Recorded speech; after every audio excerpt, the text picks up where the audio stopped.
your box full of your clothes and provisions through the school gates at resumption. With pride, you chose your bunk space in the dormitory and hooked up your mosquito net. With pride, you followed your mates to the tap in the morning to fetch water to bath. With pride, you pinned your school badge to your shirts and sang the school anthem in the assembly hall. With pride, you identified yourself anywhere you went as a student of a federal government college. But where is that pride today? 30 years ago, it was the aspiration of my parents for me to go to a public school. What is my aspiration for my children today? What is your aspiration for your children today? I'll tell you. You send them abroad for their education. And if you cannot afford to do this, you send them to a private school. And if you cannot afford to do this, then you very reluctantly consider the Nigerian public school. So in 30 years, our public schools have gone from being the first choice for our children to being the last. To me, this is one of the saddest commentaries on the state of governance in our country over the last 30 years. And this trend worries me more than what is happening in the northeast or in the south-south. It worries me more than the state of our roads or the epileptic nature of power supply in this country, and I'll tell you why. Firstly, education, particularly when it is generally accessible, is a bridge builder. For the public school system is often the scene of very many important social firsts. It may be the first time the child of the rich will share a bunk bed with the child of the poor. It may be the first time a Christian will share a desk in class with a Muslim.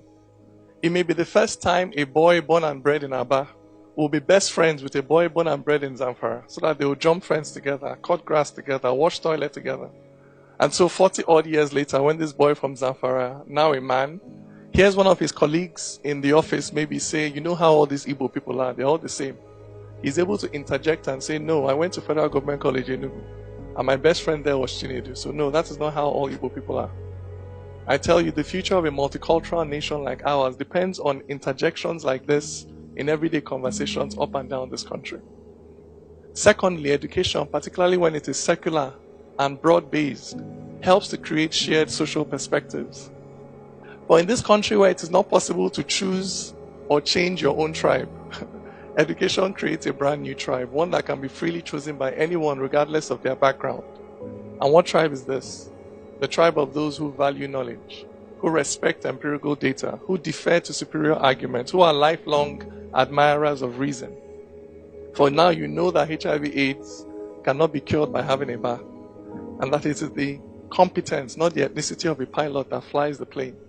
Now you know that meningitis is a disease of the body, not of the soul, but that the soul can be diseased with ailments like tribalism and bigotry.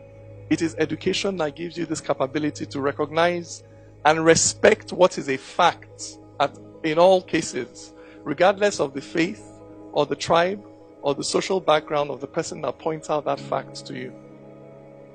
Thirdly, education, particularly where it is qualitative and broad-based, it helps to moderate social tensions. This is a tension between the haves and the have-nots.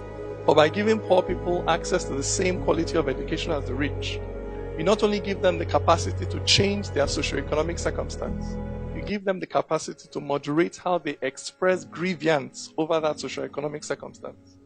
So in a country that is already deeply divided over faith and tribe, to neglect the education of the generality of our people, in a country where peace depends on our ability to carry out very sensitive conversations over potentially explosive issues, to neglect the education of the generality of our people is not just to ask for trouble, it is to guarantee trouble.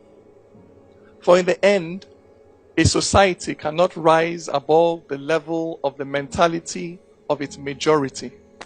So that to predict the future of a society, what you need to examine is not really the content of the speeches of its politicians. What you need to examine is the content of the curriculum for its students. And I say this because I am an idealist. No, this does not mean that I have my head in the clouds. What it means is that I believe firmly that ideas precede reality. So that before something can exist in the physical, material world, it must first exist as an idea in somebody's mind. So for instance, before there was electricity, there were people who thought about it, then dedicated their lives to going out to invent it, to chasing that dream and following those convictions, for it's clear thinking, not concrete, that holds up great nations. For the height of a tree is the depth of its roots. So a society cannot be much more than the sum of its thoughts. It's what you reason, that's what you conceive. And when life puts pressure, that's what you will give. For this world is advanced not by latest gadgets, but by people who don't accept mental limitations. This is the power of the mind. That is why crude oil cannot compete with an enlightened mind. That is why Agbada and Babariga cannot compete with ideas. That is why Nigeria, with all her natural resources, cannot compete with a little nation with no natural resources worth mentioning called Singapore. This is a large part of why we were colonized in the first place. Not because we were lesser human beings, but because in that struggle between civilizations, the other side had access in many critical areas to more advanced thinking, as evidenced in more sophisticated technology. And this is why that poet, prophet, philosopher by the name of Bob Marley once urged us to emancipate yourselves from mental slavery. None but ourselves can free our minds. Imagine it. In Nigeria, where election campaigns are dominated by debates and not slogans, where you can no longer purchase the votes of that woman by shoving a mudu of rice into her hand, where she'll say, no, Mr. Politician, keep your rice. Just help me answer one simple question. How do you intend to balance the budget?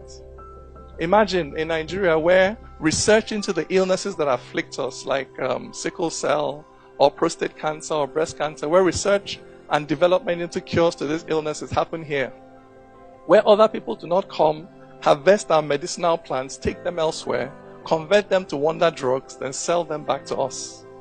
Imagine a country where it is common knowledge that there is no physical or metaphysical benefit to be gained by slicing off the clitoris of a young girl or limiting her socioeconomic options in society.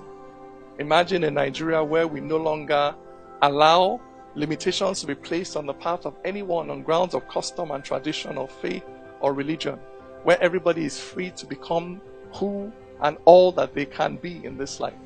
Imagine a country that is powered by the almost limitless energy of our collective and enlightened minds. And ask yourself, on what part of the struggle to build a society like this are you on? Are you fighting on the side of ignorance and prejudice and bias and blind and unquestioning adherence to culture and tradition?